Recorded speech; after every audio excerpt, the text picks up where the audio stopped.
김준영 원장을 모시겠습니다.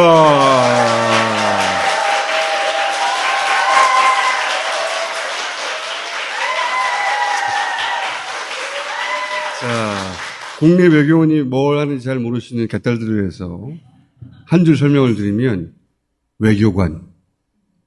왜? 외교관을 교육하는 것입니다. 거기서 원장, 박수! 아무 의미 없습니다. 네. 이었다. 자, 오늘 모신 이유는 나토 회의에 한국 대통령이 참석한다는 거 아닙니까? 우리는 유럽 국가가 아닌데 나토에 가나?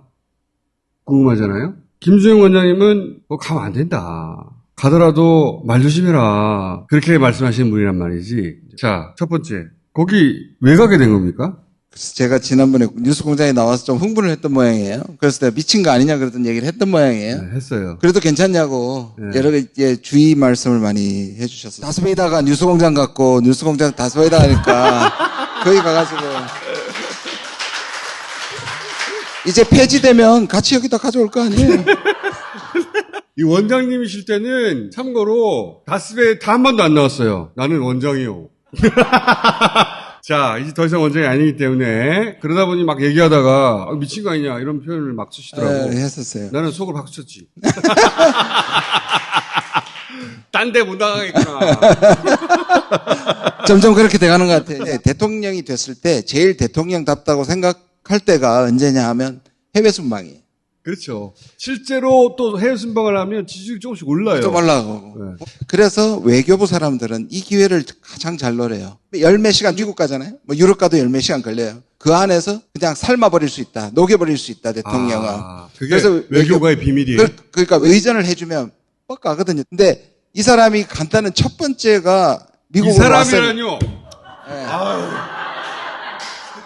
제가 오늘도 좀 전에 세미나를 하고 왔는데요. 그 보수 측하고 화가 나가지고 점점 분노 조절 장애를 앓고 있는 것 같아요. 좀 조심해야 돼. 대통령께서. 예, 정정합니다. 편집해 주세요. 아니, 캐도 괜찮습니다. 뭐, 이 사람이지, 뭐, 저 사람입니까? 저는 이 미디어가 너무 얄미운데, 이 다자주의 외교하러 간다 그러거든요. 그건 다자주의에 대한 모욕입니다.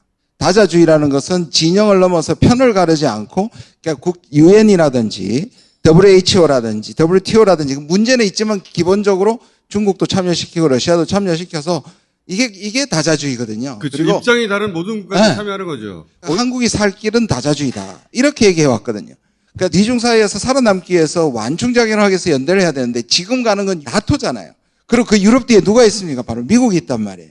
그러니까 미국 편에 서서 지금 러시아를 밀어붙이는데 일조를 하려고 하고 있고 차후로 중국에 대해서 봉쇄하는데 우리가 들어가는데 이건 굉장히 심각합니다.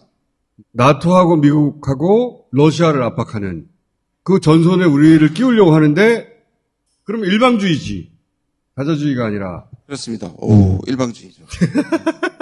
일방주의의 아시아의 행동대장으로 거기를 가는 거예요. 근데 그렇게 자신의 역할이 부여됐다는 걸 우리 대통령께서 아시고 가는 걸까? 대러 발언이나 대중 발언이나 또는 냉전적인 발언을 만약 하게 되면 그야말로 큰일 나는 거죠.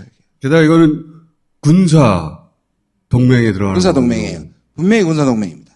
미국이 나토 회의하는데 한국, 일본 부르고 호주, 뉴질랜드야 원래 뭐 파이브 아이스 진해 앵글로색슨이니까 근데 이제 아시아를 유럽에다 갖다 붙이는 거잖아요. 나토는 원래 러시아를 상대하려고 만들어진 군사동맹 아닙니까? 거기 가서는 러시아를 상대하는 것이고 미국이 동북아 중심으로 중국을 압박할 때는 거꾸로 나토를 끌고 와가지고 여기다 붙여가지고 이 유럽과 아시아 양쪽에서 러시아하고 중국을 탁 가두려고 하는 거 아닙니까? 그거 제가 뉴스공장에서 말했던 거잖아요.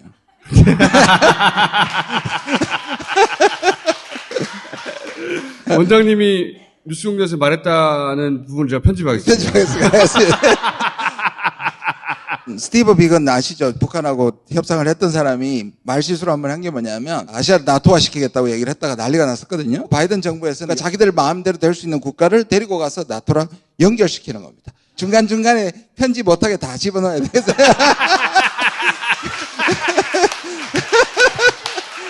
더 심각한 거는 나토하고 연결시키면서 한미를 연결시키겠죠. 저도 그 대목이 더 걱정되는데 이 논리 하에서 한미를 묶어버리면 이거는 골 때리는 거죠. 문재인 대통령이 항상 강조해서 말했던 게 일본하고는 우리 군사동맹 아니다. 이 한미일로 묶이는 걸 경계했거든요.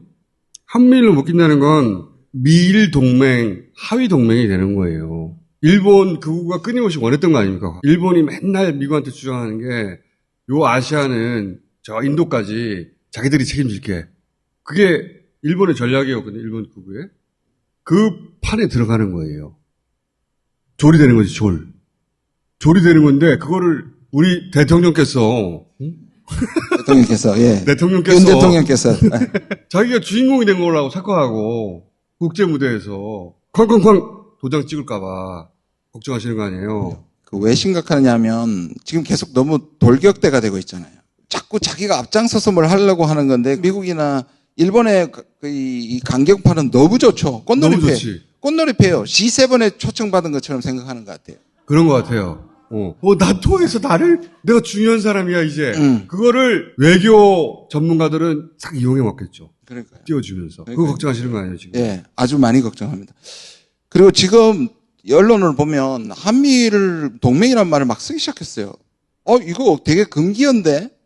마치 군사동맹을 하는 것이 큰 문제가 아닌 것처럼 지금 미디어에서 군사협력, 준동맹, 한미일 동맹을 막 쓰기 시작해요. 지소미아 회복해야지. 라고 장관이 막 말해버리고.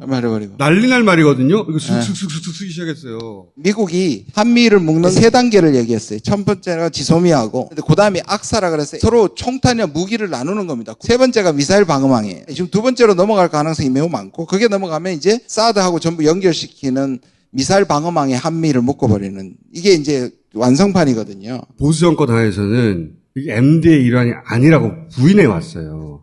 항상. 개딸들 모르니까 알려줘야지. 왜 MD의 일환이 되면 안 되느냐? 미사일 방어망이라는 건 미국 입장에서 미사일 방어망입니다. 미국이 본토 공격을 받기 전에 차단해야 될 거 아니에요. 미리미리. 차단하기 위한 시스템의 부품이 되는 거예요.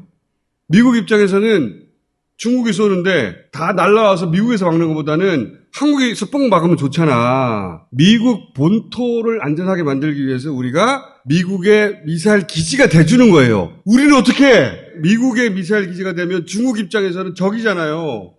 이거 파괴시킬 거 아니야. 우리 전쟁도 아닌데. 그래서 글로 들어가면 안 되는 거예요. 절대. 근데 그리로 미국은 가고 싶죠. 걔네 입장에서는 자기들이 먼저 살아야 되니까. 그래서 MD도 안 되고 그 중간 단계도 안 되고 이 지소미아도 안 된다고 한 것을 이명박 때 지소미아를 몰래 추진 나가다 들켜서 쫓겨난 사람이 지금 이 정부의 외교 안보실 1차장이에요. 1차장입니다. 사드가 40에서 150km에 있는 것을 요격합니다. 그러면 북한에서 요렇게 쏴야 돼요. 이렇게 쏘면 되지. 왜 이렇게 쏩니까? 그거는 미국의 무기인 거예요. 북한이 우리한테 쏠 거는 그냥 방사포에다가 소형화시켜서 만약 핵무기 달면 이렇게 쏘면 돼요. 그렇지. 처음에 왜 사드가 난리가 나느냐. 처음에 북한이 이렇게 쏠 수도 있잖아. 라고 하면 이걸 들어온 거예요. 이렇게 쏠 리가 없잖아. 이렇게 쏘지. 그러니까 실제로 요 놈은 중국을 견제하기 위한 것인데 소련이 쿠바에다가 미사일 갖다 놓으려고 했더니 미국이 화들짝 놀래가지고 난리 법석을 떨었잖아요. 그거를 지금 중국이 하고 있는 거예요. 우리가 쿠바가 된 거지. 그래서 중국이 난리 친 거거든요. 이미 박근혜 정부에서 진행시켜버렸기 때문에 문재인 정부에서 진행된 만큼만 처리하자고 한 건데 이제 지금 새로 더 추가해달라는 거 아니야. 그렇게 되면 바보. 사드는 아까 말한 세 번째 단계의 시작이에요. MD의 시작이에요. 사드를 출발해가지고 이제 더 고고도까지 연결시켜서 말씀하신 것처럼 전 지구적으로 미국의 방어망인데 그 방어망의 핵심은 아시아겠죠. 중국이 하고 러시아가 여기 있으니까. 그래서 아시아를 레이더로 연결시키고 미사일로 연결시키는 겁니다. 그러니까 우리를 기지로 삼는 거예요. 미국이. 당연히 러시아와 중국의 타겟이 되겠죠. 그럼 우리가. 중국과 러시아가 미국과 군사적 긴장 관계가 된다면 그러면 제일 먼저 한국을 때리겠지. 이 무기를 무력화하려고. 아니 우리는 중국과 러시아하고 적대 관계가 아닌데 공격받게 생겼잖아? 들어가면 안 되지. 근데 거기로 야금야금 가고 있다는 거예요. 그게 지금 나토에 대해서 거길 왜 가냐. 가더라도 조심해라. 말 함부로 하지 마라. 그리고 나토 이후에 한미일 일로 가려고 하는 거 아닌가? 의심하시는 거고. 매우 여기서 한일 정상회담을 또 한다는데 그 맥락이라든지 상황이 너무 안 좋아요. 그래서 가서 할 일은 아닌 걸로 보입니다. 더 웃긴 것은 우리는 일본하고 정상회담을 나토에서 하자고 하고 일본은 아니, 준비가 안 됐다. 하려고 하면은 그 위안부 합의하고 그 강제징용 문제 그거 잘못했다고 한국이 인정해야지. 골 때리는 거 아니야. 역사 왜곡 진행을 해놓고 야 정상회담 하려면 니네가 잘못했다고 해. 이러고 있는 거예요. 야 씨발 하루아침에 지금 이 꼬라지가 돼 있는 거야. 일본 입장에서는 완전 땡큐죠. 역사에 있어서 일본한테 껄끄러운 나라가 우리나라예요. 우리나라는 끊임없이 떠들거든 옆에서. 이 일본 잘못했잖아 이 새끼들아. 그리고 도덕적 우위가 완전히 우리한테 있거든. 역사도 팩트거든. 그걸 색칠해버리는 게 일본 극우의 목적인데 이번에 색칠하도록 하시죠. 1월 대통령이 등장했다고 걔네가 보는 거예요.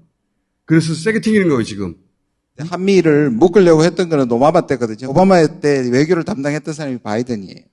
근데 왜 지금까지 10몇 년 동안 못했느냐? 일본이 너무 억지를 부리니까 미국이 당황한 거예요. 그러니까 일본이 모든 면에서 미국의 딸랭인데 따라지. 요 부분만 말을 안 듣는 거예요. 근데 일본은 매사에 한국하고는 같이 못한다. 쿼드에도 못 들어오게 하는 건 일본이고 G7도 일본 때문에 못 들어가고 있고. 그러니까 미국이 손을 놓고 있었는데 그걸 오랫동안 저항해 온 것이 문재인 정부였어요.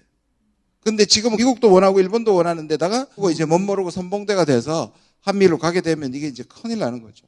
이게 일본 극우 입장에서는 이참에 역사 세탁 확실히 하고 한국 정부가 인정했지 않냐. 한일 정상회담의 조건으로 한국이 잘못을 인정하여 이렇게 자기들은 말할 거거든. 그리고 나서 한미일 동맹, 군사동맹으로 들어오면 일본 헌법 개정으로 바로 들어가겠죠. 이렇게 되었으니 자위대가 정식 군대가 되어야 된다. 그리고 그 다음이 자위대 한반도 상륙 시나리오. 그 논문 썼던 사람이 1차장이야. 하나 더 있어요. 북한 문제를 해결할 수 없게 됩니다. 일본은 한국이 평화를 할 때마다 자기들이 반대했어요. 왜? 평화적으로 맺어져 버리면 일본은 자기 재무장이라든지 못하기 때문에 북한이 계속 나쁜 채로 남아있어 해결되면 안 되거든요. 일본과 같이 미국과 함께 북한을 절대적으로 압박하기 시작하면 남북 문제도 다시 긴장으로 갈 것이고 주식은 계속 떨어질 겁니다. 여러 가지 위기가 있지만 저는 이 위기가 가장 큰 위기인 것 같아요. 한미일 단어를 계속 쓰기 시작하잖아요. 최병훈 교수님도 한미일 이야기 이거 조심하라고 경제 얘기에서 연결해서 하셨는데 이 일본 극우는 지금 절호의 기회가 왔어요. 외교 안보 정책을 결정하는 사람들이 다 이명박 정부 때 그 방향으로 가려던 사람들이에요. 그러게요. 계속 세게 떠드셔야 돼. 네. 저도 저만 보내려고. 원장님은 이미 가셨어요, 멀리. 네. 그런 것 같긴 해요. 자, 오늘 여기까지 하고 자주 모셔가지고 복귀가 불가능하도록 만들어드리겠습니다. 감사합니다. 네.